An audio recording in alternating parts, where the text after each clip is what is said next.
वशिष्ठ जी से वह आतिथ्य सत्कार ग्रहण करके राज शिरोमणि महातेजस्वी विश्वामित्र ने उनके तप अग्निहोत्र शिष्य वर्ग और लता वृक्ष आदि का कुशल समाचार पूछा। फिर वशिष्ठ जी ने उन नृपश्रेष्ठ से सबके सकुशल होने की बात बताई। फिर जप करने वालों में श्रेष्ठ ब्रह्म कुमार महातपस्वी वशिष्ठ ने वहां सुखपूर्वक बैठे हुए राजा विश्वामित्र से इस प्रकार कहा, राजन, सकुशल तो होना धर्मात्मा नरेश, क्या तुम धर्म पूर्वक प्रजा को प्रसन्न रखते हुए राजोचित रीति नीति से प्रजा वर्ग का पालन करते हो? शत्रुसूदन, क्या तुमने अपने भ्रातरों का अच्छी तरह भरण पोषण किया है? क्या वे तुम्हारी आज्ञा के अधीन रहते हैं? क्या तुमने समस्त शत्रुओं पर विजय पा ली है? शत्रुओं को संताप देने वाले पुरुष सिंह निष्पाप नरेश, क्या तुम्हारी सेना कोष मित्र वर्ग तथा पुत्र पौत्र आदि सब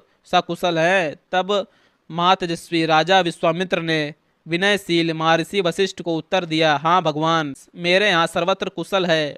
तत्पश्चात वे दोनों धर्मात्मा पुरुष बड़ी प्रसन्नता के साथ बहुत देर तक परस्पर वार्तालाप करते रहे। उस समय एक का दूसरे के साथ बड़ा प्रेम हो गया। रघुनंदन, बातचीत करने के पश्चात भगवान वशिष्ठ ने विश्वामित्र से हंसते हुए से इस प्रकार कहा, महाबली नरेश, तुम्हारा प्रभाव असीम है। मैं तुम्हारा और तुम्हारी इस सेना का यथा योग्य आतिथ्य सत्कार करना चाहता हूँ।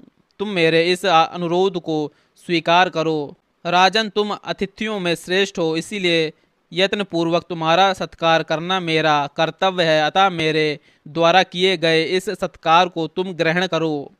वशिष्ठ के ऐसा कहने पर महाबुद्धिमान राजा विश्वामित्र ने कहा, मुने, आपके सत्कार पूर्वक वचनों से ही मेरा पूर्ण सत्कार हो गया है। भगवान, आपके आश्रम पर जो विद्यमान है उन फल मूल पाग और आचमनीय आदि वस्तुओं से मेरा भली भांति आदर सत्कार हुआ है। सबसे बढ़कर जो आपका दर्शन हुआ है उसी से मेरी पूजा हो गई है। महाज्ञानी महर्षि, आप सर्वथा मेरे पूजनीय हैं, तो भी आपने मेरा भली भांति पूजन किया।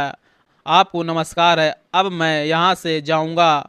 आप मैत्री पूर्वक दृष्टि से मेरी ओर देखिए। ऐसा कहते हुए राजा विश्वामित्र से उदार चेता धर्मात्मा वशिष्ठ ने निमंत्रण स्वीकार करने के लिए बारंबार आग्रह किया। तब गदी नंदन विश्वामित्र ने उन्हें उत्तर देते हुए कहा, बहुत अच्छा, मुझे आपकी आज्ञा स्वीकार है।